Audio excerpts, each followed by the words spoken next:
Okay, that should be going. And I'd love to introduce my dear friend, Theo Thompson, who is going to talk to us a little bit today about adult roles and supporting legal transitions for youth. Theo, go ahead and take it away. Awesome. Thank you, Lily. So once again, I'm Theo. I'm a non-binary trans masculine person. I use he, him, and they, them pronouns. I'm transitioning on testosterone. And generally, I let people assume that I'm a man. I was born in Seattle, and I've lived in Western Washington my whole life. I was not part of the child welfare system. And also, I benefited as an adult from having supportive friends and family. And I've also worked with trans people as an advocate, young trans people. So the place that I want to start with this conversation is throughout my life, I've had a number of experiences that have shown me that others' perception of my gender has posed risk to me. One time when I was getting gas in a small town, I was called the F slur, and that, among a lot of other experiences, factored into my decision to change my gender marker to male. So in 2018, I started what I think of as my legal transition. Before that, I had already socially transitioned by changing the name that I used with people and the pronouns that I used. And I had started a medical transition. And I decided that I wanted to change my gender marker. I considered the X on my birth certificate because it was an option at the time, and decided to go with male because safety was my primary concern, and I was afraid of people looking at my documentation and seeing a letter that would indicate that I'm trans. So where I want to start with this conversation is to talk about the idea of passing, which is really, really complicated and nuanced, and also can be really painful. So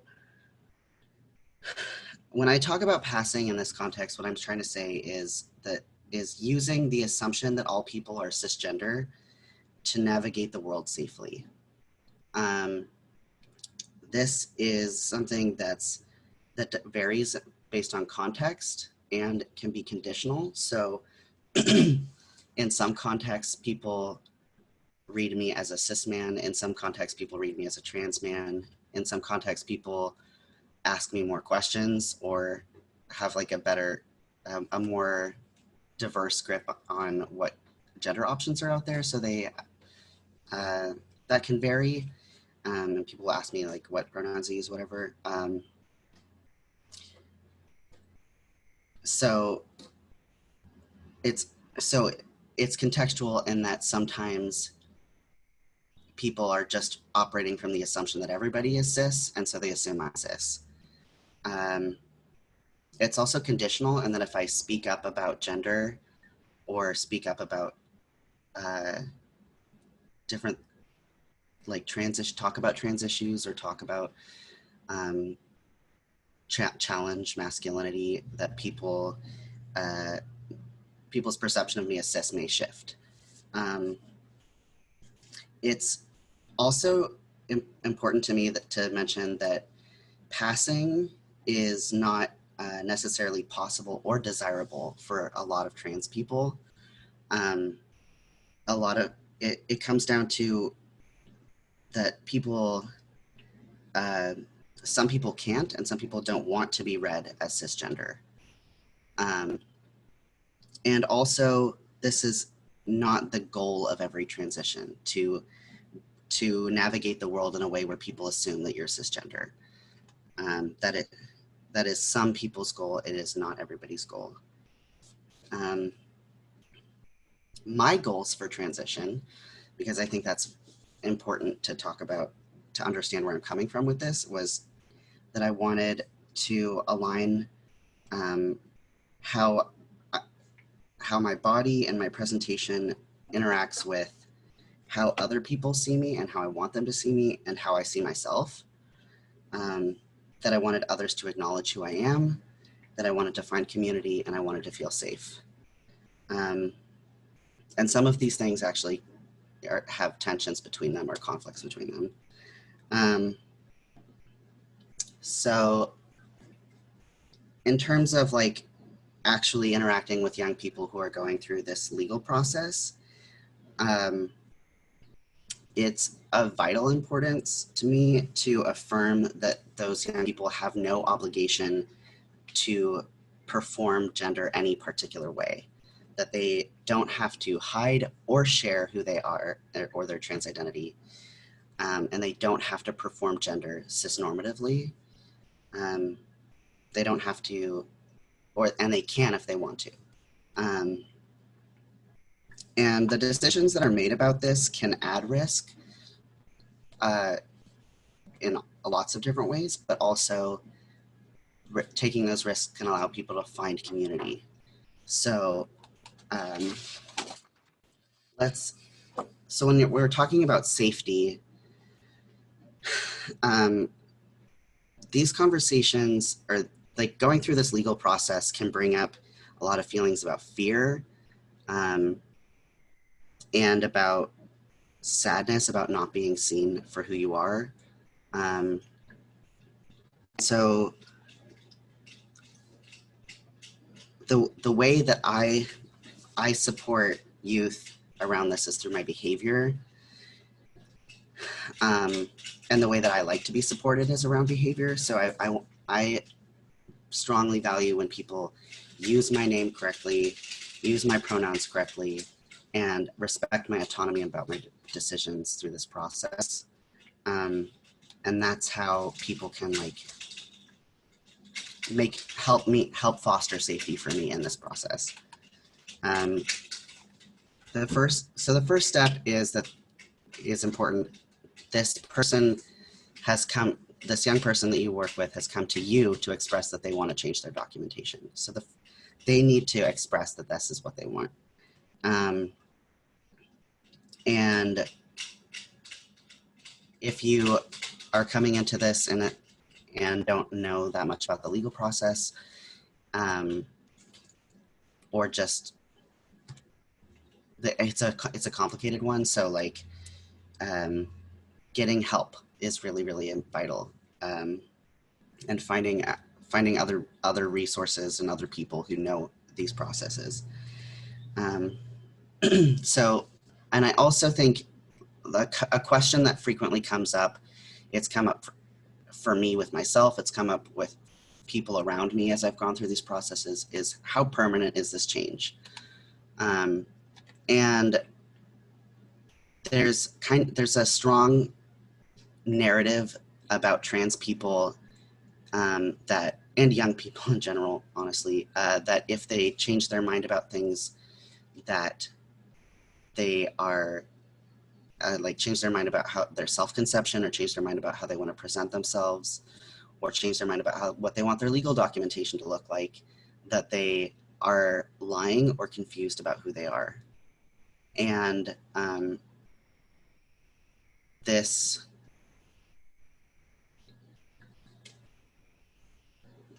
the important thing that I think about this is that even if I am concerned that someone let me see.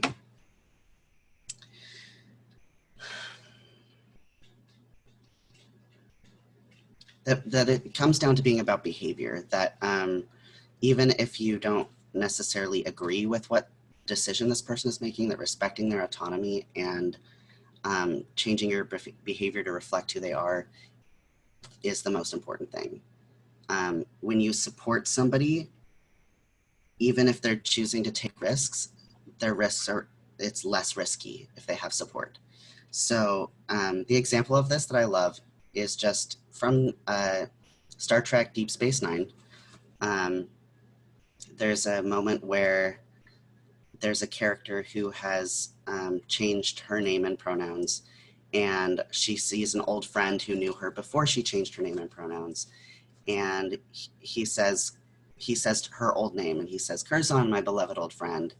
And she just says, I'm Jadzia now. And he says, Jadzia, my beloved old friend. And that's it. That's the whole interaction. And it's not about examining or like understanding, which are the good things, but the behavior is what is important, I think. It's just acknowledging. So, yeah, I think explicitly saying that that no one is obligated to perform gender in any particular way is the starting point for me, and it's not fair, but that safety is related to how people perceive your gender and how you perform it. So these are not questions that the youth necessarily needs to answer out loud, but definitely things to consider, or like, and they're probably already considering these things, to be honest with you. But when you're going through a legal process of changing things, you are looking at how your day-to-day life will be affected by your documentation. So these are things to consider when you're considering going through this legal transition. And holding the tension between, it's important, who you are is beautiful and significant and cared about, and in your day-to-day life, how do you want things to play out? So to whatever degree you have control over that, please continue. Yeah. So at that point, the youth will make the decision. And it's just, once again, I want to say it's not necessary to agree with the decision they make, especially if they decide to move forward. But it creates risk for this young person if you don't support them. It can go on. So let's talk about the like actual legal steps. So the first step is to change a birth certificate if you're going to change your gender marker or your name. Wait, let's see. If you're going to change, sorry, I said that wrong. If you're going to change your name, the first step is a court order. But if you're going to change your birth certificate, if you're going to change your state ID and your gender marker, the first step is to change the birth certificate. And the birth certificate varies based on state. So it's what state the young person was born in that makes, those are the laws that apply to changing the birth certificate. Some states have male, female, and X options. Some states just have male and female. Some states don't allow changes at all. So this is one of those times when looking into people who know, like we'll have some resources at the end, but also like talking to people or doing research on what the ins and outs of each state are can be helpful if the youth you're working with were born elsewhere. When it comes to driver's licenses or state IDs, the legal name change and the legal birth certificate change have to be already completed.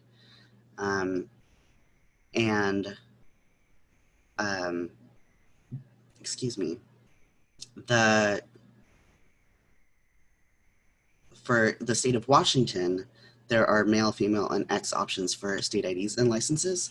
And it doesn't necessarily have to correlate with your birth certificate, but it is a more complicated process if it doesn't. So, would you like the next slide? Yeah, the next slide. Can I add on to that? Yeah. Okay, so I know now, I think in November, it passed or something, but now it's so much easier for people, at least in Washington State, to be able to change their gender marker on their ID, because all I had to do and like my friends had to do is like basically they just have a piece of paper that you just sign and it's free. And I haven't gotten my birth certificate changed yet, but I was just able to go sign a paper, and then as long as you don't change any other information, it's free, and then they just ship you a new ID. I know the process of like getting a new ID after I got my name legally changed was much more difficult, especially being in a more rural area. Like I had to go get my name changed, and then before I could get my ID, I had to go to a social security office, which the nearest one is an hour and a half away, and I had to get my new social security card before I could even get my new ID. And I feel like a lot of people think that once like the court like says, "Oh, hey, your name's changed," that's it. But really, it's like a long process because after you get your name changed by the court, then you have to get a new social security card, then your new ID, then you have to change your bank account, your insurance, you like all your doctor stuff. One of the Records. things that yeah, one of the things that I've has come up a lot lately was I'm getting ready to go to WSU in a little over 2 weeks now, and I had to send over a lot of documentation or like my immunization records, and didn't have my name changed a lot of my years of high school, so I had to like send additional paperwork and like additional notices just to say, hey, like my name's Milo in your system, but this paperwork you're getting isn't a random person, like that's me. Mhm. So it can be uh, a whole ordeal that you're probably going to have to deal with most of your life, is depending on when you get your name changed. Because I got my name changed when I was 17 because I was emancipated, and then I was able to just do that on my own. But I feel like it's just it's a long process, and it'll be there forever. And Milo, did you have to get it notarized as well? Like a lot of uh, the, you had to go to like an official notary was for a that the lot, name change or the? for like the document that supports like the I am who I say I am. Um, I know I had to go to court for it. I think it was notarized then, Okay. but everything just happened at the courthouse here in Newport. Yeah, because I recall when Theo was talking to me about this, like you had to go and to like just for the bank account, you had to go get a notary. Yeah, for changing the name on my bank account, since I didn't have legal ID that said that reflected my name and my name change, Mm. uh, and I was in the process of anyway. It's complicated. Yeah, I had to get a notarized document from a public notary that said that I was who I said I was, but I also had to do that kind of slyly because I did not have any ID that reflected my name. I just carried around my because they gave me a bunch of copies of court documents. And I think those were notarized, but they're just official court documents with my name changed, and I had to like bring copies of that like everywhere for a couple months until I got everything transferred over. Yeah, I have a folder that I just carry around with me to important meetings that has like several copies of my like I have the official copies, and then I have photocopies of my name change documentation. I have Yeah, my birth certificate. I have like a letter from my doctor. Like yeah.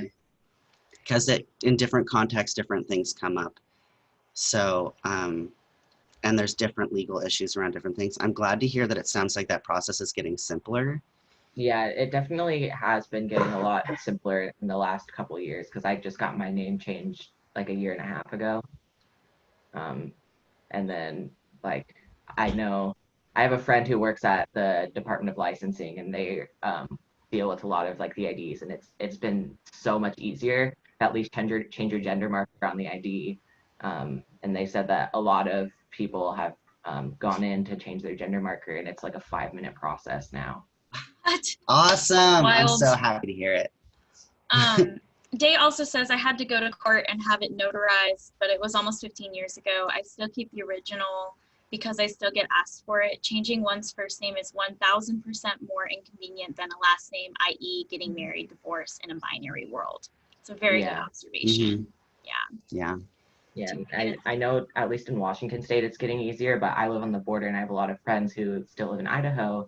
And like in Idaho, when you get your name changed, they like require that it's put in the newspaper for like 6 weeks. And it like shows like this person changed their name from this to this, and this is why. And it's just like publicly outing this person, and like usually it's the town they live in and like what their name was and what it is now, and that's like pretty scary for a lot of people. Yeah. It's really scary. Good news about that. There is no legal requirement to do your name change in the county that you live in. So, and because the rules are different from county to county, you can choose a county where you like the rules better. The process can be more complicated if you do it in a more urban area, because they put more hoops to jump through, but also those more urban areas sometimes have more trans competent or trans sensitive judges. So it's just, it's a calculation that you can do. And like in terms of sitting down having these conversations with young people, as if you can come into the conversation or bring someone into the conversation who has knowledge of those different processes in different areas, can like offer a buffet of options for how to go through this process. Yeah. The nice thing is that it sounds like there isn't like one size fits all, which is helpful, I think. Do you want to get into pros and cons a little bit, and then we'll wrap up? Yeah. So, X. Okay. The pros and cons of X. There's a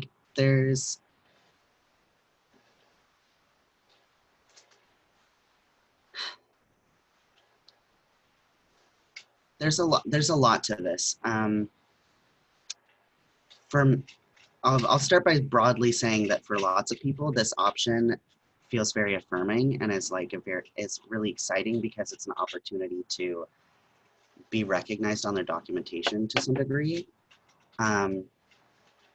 It also means you don't have to pick, which is a painful part for me of being non-binary. Is like I feel like I get stuck in this place where I just have to pick one.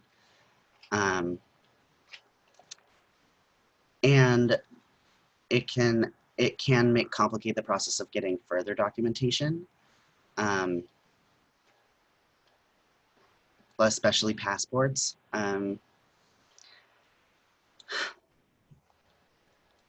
Also, the having an X on your ID can like put you in a position where, like, if you're interacting with the police or with other parts of government, it can be like, I'm trans, like right there on your ID. And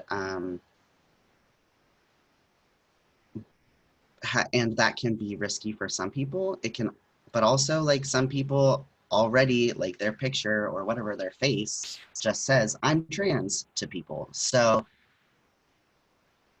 it's another calculated thing to consider. And if you're like, you're not invested in this notion that I brought up earlier of like passing, then an X can be really liberating for that reason. Also, I do think that the idea that their options are male, female, and X is very othering to people who are not outside the gender binary, but it is something. So those are the pros and cons that I see with the X option, and this is coming from, like, a white transmasculine person who navigates the world as a man. So take it with a grain of salt. Can I also add something? Please.